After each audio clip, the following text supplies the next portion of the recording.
is it we so often see things differently to the people who make decisions? Cynthia Van Blanken begged authorities to keep her daughter's murderer locked up. They didn't listen. He's now accused of sexually assaulting a woman while on parole. It was early 2000s. Lindsay Van Blanken was a teenager with her whole life ahead of her, until she met William Matheson, the cello player at her mother's wedding. Definitely controlled her to a point where she was speaking the same way as him. When their relationship ended, her mother Cynthia says Lindsay found love again, but Matheson couldn't cope with her moving on. He was following her everywhere. We had neighbours that were witnesses that said he was standing outside our house at 3 in the morning staring up at the windows. I mean, he was doing that every night. Then on November 24, 2003, Lindsay vanished after she was seen arguing with Matheson. The 18-year-old's body was found 7 weeks later, stuffed in a cricket bag, dumped in a storage unit in Coogee in Sydney's eastern suburbs. That's the room where Lindsay's body was discovered. Matheson was convicted of Lindsay's murder, sentenced to a maximum 25 years jail. Please don't let him out. Don't let him out. Cynthia made a public plea on ACurrentAffair to warn against releasing him. If they let him out, they will be responsible for what happens. But after 19 years in jail, Matheson was paroled to serve the last 6 years of his sentence in the community, living with his parents. If your son murdered her, how do you feel? I don't feel at all. I am not a murderer. But your son is. You said so.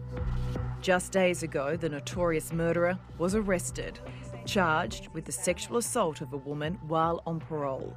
He's back in custody, bail refused, yet to enter a plea. This morning, parole laws were back on the government's radar. New South Wales Premier Chris Minns. We have shown in the past that if the public safety is being jeopardised, that we're prepared to change the laws, particularly in relation to domestic violence. Victims advocate Howard Brown has questions about whether the system let the community down, given Matheson's fresh charges. I think the first question you have to ask is, what is the level or the standard that we apply before we imprison a person? And that is beyond reasonable doubt. When it comes to their release to parole, however, we look at it, we go, on the balance of probabilities, he may or may not. And that's where the system fails, because we should apply the same standard that we use to put a person in jail as exactly the same standard to release them. Lindsay's mother Cynthia joins me. Cynthia, I am so sorry that we are having this conversation. This is the person who murdered your daughter. What was your reaction when you heard that Will Matheson has been charged with sexual assault? I was extremely distraught when I heard the news, and I feared that something like this would happen, and I'm deeply distressed that another family now has to go through the same process that we have. Yeah, he was on parole at the time. Yeah, unfortunately, yes. We tried our hardest at the hearing to keep him in, and despite all our efforts, they let him have early parole. So he got out 6 years earlier. Yeah. I just don't understand the system.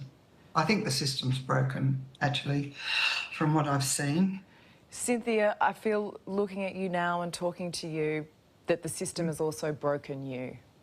It's broken me, but I'm still fighting. Yeah. I'm not going to let this go.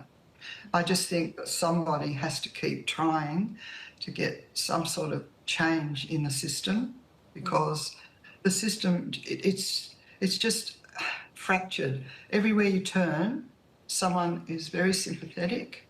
They try to help, but they can't, because the system doesn't work. How much more can you do? And this was your fear when we last spoke ahead of his release in 2023. You actually said if they let him out, they will be responsible for what happens. You could not have made more noise. Do you feel anyone listened to you? No. No. And that's the hard part. I understand why they let people out before they serve their full sentence, because then they can supervise them. But the question here, which makes no sense, is they let him out 6 years. 6 years before he had served his whole sentence. And you got victims advocate Howard Brown.